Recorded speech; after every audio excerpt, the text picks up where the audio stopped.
नमस्कार मित्रों, Alvin classes के यूट्यूब प्लेटफॉर्म पे आपका बहुत बहुत स्वागत है। हम संवैधानिक निकायों की श्रृंखला के साथ फिर एक बार उपस्थित है। संवैधानिक निकायों की श्रृंखला में आज हम बात करेंगे नियंत्रक एवं महालेखा परीक्षक की। नियंत्रक एवं महालेखा परीक्षक का पद क्यों महत्वपूर्ण है, क्यों परीक्षाओं में इससे प्रश्न पूछे जाते हैं, संविधान के किस अनुच्छेद और किस भाग में इस पद के सीएजी के पद का प्रावधान है, इनका काम क्या होता है, इनका कार्यकाल क्या होता है, इनकी नियुक्ति कौन करता है, पहले सीएजी कौन थे, वर्तमान में कौन है, इन सारी बातों को ध्यान से देखेंगे और समझेंगे। आइए प्रारंभ करते हैं। संवैधानिक निकाय कॉन्स्टिट्यूशनल बॉडीज में आज का हमारा टॉपिक है नियंत्रक एवं महालेखा परीक्षक, जिसको अंग्रेजी में controller and auditor general of India कहते हैं। Controller and auditor general of India, नियंत्रक एवं महालेखा परीक्षक। इसको इस्टेब्लिशमेंट किस अनुच्छेद के तहत किया गया, किस भाग के तहत किया गया, तो हमारे संविधान के भाग 5, हमारे संविधान के भाग 5 के अनुच्छेद 148 के अंतर्गत नियंत्रक एवं महालेखा परीक्षक, जिसको अंग्रेजी में सीएजी कहा जाता है, controller and auditor general of India की नियुक्ति का प्रावधान है। प्रश्न ये पूछता है कि सीएजी का प्रावधान हमारे संविधान के किस भाग में है, तो भाग 5 में। सीएजी के नियुक्ति का प्रावधान किस भाग में है, तो हमारे संविधान के भाग 5 में है। किस अनुच्छेद में है, तो अनुच्छेद 148 में है। ये प्रश्न बार बार पूछे जाते हैं। दूसरा, अब सीएजी की नियुक्ति कौन करता है? Controller and auditor general of India की नियुक्ति राष्ट्रपति करता है। ये देखिए, नियुक्ति, अपॉइंटमेंट, ये शब्द आपको बहुत ध्यान से देखना है। नियुक्ति है, मनोनयन नहीं है, चयन नहीं है, निर्वाचन नहीं है, अपॉइंटमेंट है, सिलेक्शन नहीं है, अपॉइंटमेंट है। इस पे ध्यान से देना हो। कई बार प्रश्न जब आप परीक्षाओं में देखेंगे तो उसमें अंग्रेजी वर्ड्स दिया रहता है। अपॉइंटमेंट दे देगा, सिलेक्शन दे देगा, इलेक्शन देगा, नन ऑफ दीज दे देगा। तो अपॉइंटमेंट होता है, कौन करता है? तो राष्ट्रपति, प्रेसिडेंट ऑफ इंडिया के द्वारा सीएजी की नियुक्ति होती है, अपॉइंटमेंट होता है। किस अनुच्छेद में इसका प्रावधान है? अनुच्छेद 148 में, भाग 5 में। ये रही बात अपॉइंटमेंट की और इनके इस्टेब्लिशमेंट की। अब इनका कार्यकाल कितना होता है, टेन्योर कितना होता है महालेखा नियंत्रक एवं महालेखा परीक्षक का? नियंत्रक एवं महालेखा परीक्षक का कार्यकाल 6 वर्ष या 65 वर्ष की आयु, जो भी पहले हो। आपको ध्यान होगा कि जब हम पढ़ रहे थे UPSC, union public service commission, संघ लोक सेवा आयोग, तो उसके अध्यक्ष 6 वर्ष या 65 वर्ष की उम्र, आपको ध्यान होगा। तो वैसे ही जो नियंत्रक एवं महालेखा परीक्षक होते हैं, सीएजी होते हैं, जिनकी नियुक्ति राष्ट्रपति के द्वारा की जाती है, इनका भी कार्यकाल 6 वर्ष का होता है या 65 वर्ष की आयु, जो भी पहले हो जाए। अगर मानिए कि 62 ईयर्स के हैं और वो सीएजी के पद को प्राप्त करते हैं, राष्ट्रपति के द्वारा उनकी नियुक्ति की जाती है, अपॉइंटमेंट किया जाता है, तो 65 साल की उम्र में ही रिटायर हो जाएंगे, अर्थात 4 साल ही नौकरी करेंगे।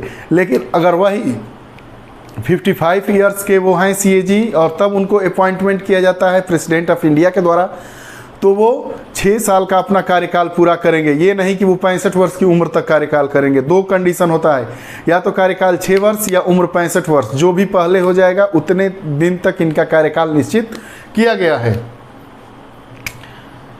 जो सीएजी होते हैं, इनका कार्यकाल 6 वर्ष या 65 वर्ष की आयु, जो भी पहले हो। अब इनको हटाने की प्रक्रिया क्या है? जैसे हम सुप्रीम कोर्ट के न्यायाधीश को हटाते हैं, उच्चतम न्यायालय सुप्रीम कोर्ट के न्यायाधीश को हटाने की प्रक्रिया, जैसी ही इनको भी हटाने की प्रक्रिया है।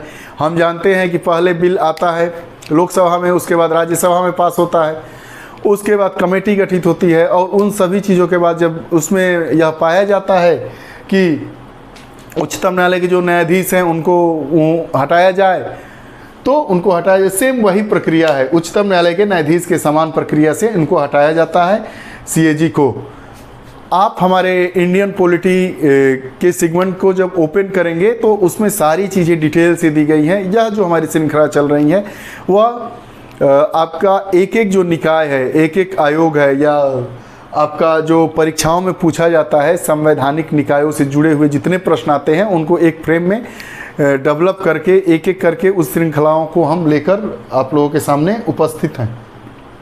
तो चूँकि आपको डिटेल में इंडियन पॉलिटी पढ़ना हो, भारत का संवैधानिक विकास से लेकर संविधान संशोधन तक, उसमें करीब 47 क्लासेस हैं, 47 क्लासेस हैं। आप 11 क्लासेस के यूट्यूब प्लेटफॉर्म को खोलेंगे तो प्लेलिस्ट में जाएंगे, इंडियन पॉलिटी का सेक्शन है, उसमें आप पढ़ेंगे तो बहुत डिटेल से इन सब सारी चीज़ों को समझ पाएंगे।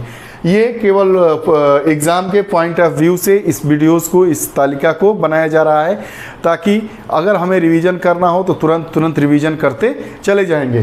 तो हम पढ़े कि जो सीएजी होते हैं उनको हटाने की प्रक्रिया वही है जो सुप्रीम कोर्ट के जजेस को हटाने की प्रक्रिया है।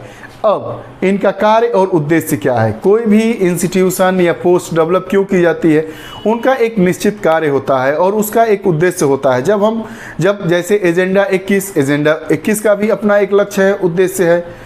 स्वच्छ भारत मिशन, इसका भी एक अपना उद्देश्य है। वैसे ही सीएजी का भी कार्य और इनका एक अपना उद्देश्य होगा। इन उद्देश्यों को ध्यानगत रखते हुए इस पोस्ट को, इस पद को संविधान में स्थान दिया गया है भाग 5 के अनुच्छेद 148 में। तो यह जानते हैं कि कार्य एवं उद्देश्य इनका क्या क्या है। तो कार्य क्या है? केंद्र, राज्य और उनके द्वारा वित्त पोषित निकायों के व्ययों का लेखा जोखा करता है। केंद्र और राज्य द्वारा वित्त पोषित, या जिसको केंद्र पैसा देता है या जिसको राज्य पैसा देता है और वित्त से संबंधित मामला है, उनका क्या करता है? लेखा जोखा रखता है। उनके व्यय, कितना व्यय किए हैं, सही है, गलत है। जो हमारी यूपीए की गवर्नमेंट थी, वो सीएजी विनोद राय थे, उन्होंने ही जैसे कोल आवंटन, उसके बाद स्पेक्ट्रम घोटाला, इन सब सारी चीज़ों का आय व्यय का जो लेखा जोखा किए, उसी के आधार पर वह गवर्नमेंट हमारी चली गई, दोबारा नहीं आई। तो सीएजी का बहुत ही बड़ा रोल होता है। सीएजी का बहुत ही बड़ा रोल होता है किसी भी सरकार को चलाने में। क्यों? क्योंकि सरकार के द्वारा जो वित्त का पोषण दिया जाता है किसी संस्था को या निकायों को, वो उनका लेखा जोखा करते हैं कि ये मान लीजिए कि हमें गवर्नमेंट ऑफ इंडिया के द्वारा यह मार्कर खरीदने के लिए 500 रुपया दे दिया गया, तो क्या हम मार्कर में 500 रुपया खर्च कर रहे हैं कि नहीं? अब इसकी जांच कौन करेगा? इसकी जांच हमारा कौन करेगा? सीएजी करेगा।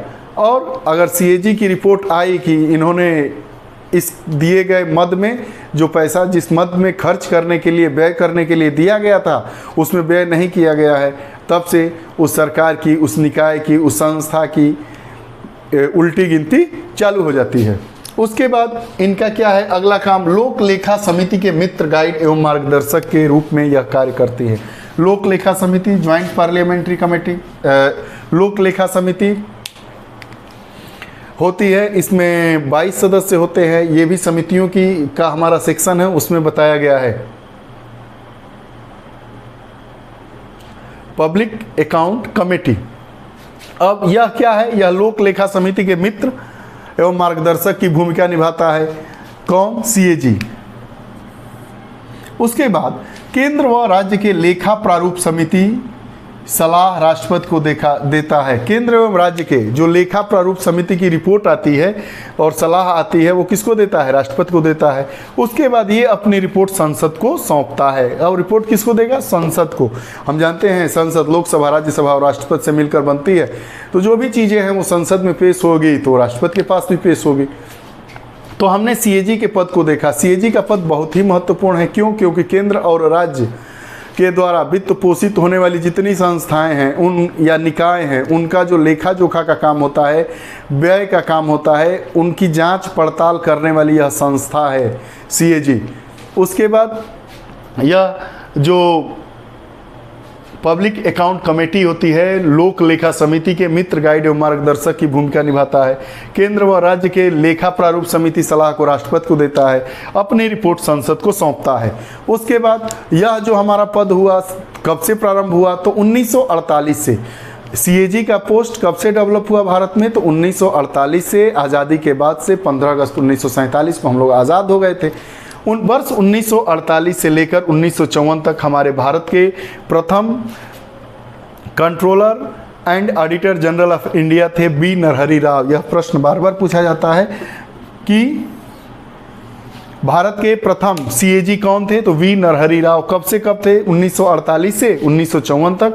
और वर्तमान में सीएजी कौन है? वर्तमान में महालेखा नियंत्रक एवं महालेखा परीक्षक कौन है? गिरीश चंद्र मुर्मू, 8 अगस्त 2020 से अभी है। यह आप लोगों को कक्षा कैसी लगी कमेंट बॉक्स में अपने विचार जरूर दीजिएगा। आप हमसे टेलीग्राम, व्हाट्सएप और फ़ोन के जरिए भी जुड़े रह सकते हैं। उसके लिए आप 7081788388 पर कॉल कर सकते हैं। अपना नाम लिखकर हमें व्हाट्सएप कर सकते हैं, टेलीग्राम कर सकते हैं। शिक्षा से जुड़ी, कंपटीशन से जुड़ी, प्रतियोगी परीक्षाओं से जुड़ी अगर कोई भी सलाह आप देना चाहते हैं या लेना चाहते हैं तो आप मैसेज कर सकते हैं, फ़ोन कर सकते हैं। इसके अलावा आप हमसे सोशल नेटवर्किंग जो प्लेटफॉर्म हैं, फेसबुक हो गया, इंस्टाग्राम हो गया, उसके बाद आपका ट्विटर हो गया, उस पर भी आप जुड़े रह सकते हैं। उसके लिए आपको सिर्फ @Elvin Classes सर्च करना है, उसको फॉलो करना है। आप हमारे साथ जुड़े रहे। अगर आप हमारे नए पाठक हैं तो कृपया चैनल को सब्सक्राइब करिएगा, अपने मित्रों तक ज़्यादा से ज़्यादा शेयर करिएगा, लाइक करिएगा। जय हिंद, जय भारत।